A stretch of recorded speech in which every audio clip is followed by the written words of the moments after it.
What happens when prosecutors chase a Fed chair, risking markets and your wallet? Maya warns politicized prosecutions could raise prices and hurt communities. Leo demands forensic evidence and due process. I'm Ethan.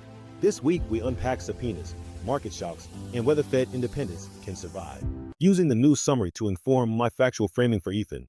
Using transcript 1 to shape Leo's conservative voice. Transcripts 2 and 3 are missing, so Maya's lines draw from the news summary and broader progressive analysis. Late Sunday, Fed Chair Jerome Powell said the Department of Justice served the Fed with grand jury subpoenas and threatened criminal charges tied to his June testimony about a multi-year renovation.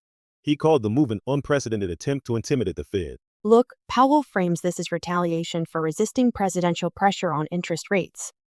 The public now hears two competing narratives: alleged renovation misconduct and an effort to coerce monetary policy.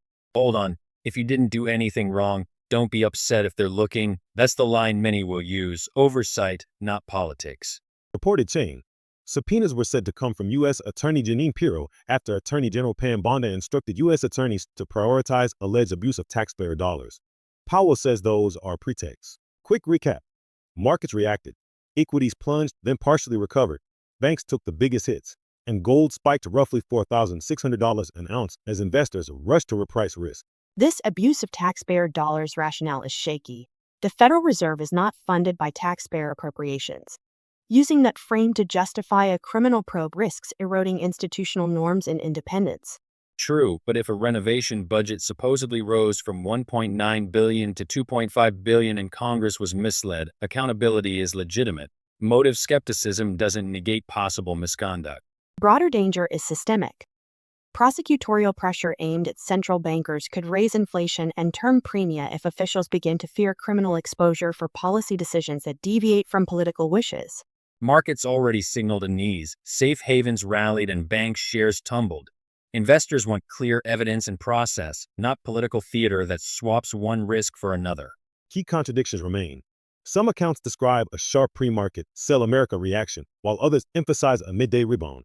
And the DOJ's taxpayer language collides with the Fed's funding structure. If monetary policy becomes a political cudgel, the costs are concrete: higher consumer prices, more volatile credit, and weaker job prospects. This is why institutional guardrails matter to ordinary people. If investigators have solid, transparent evidence, then swift accountability protects trust too. Protecting institutions should not mean shielding potential wrongdoing. Proof matters. Powell says he will continue his work with integrity. Watch this week's consumer price data and major bank earnings. They will test whether markets price a politics premium or the Fed can hold an independent course. We'll keep following.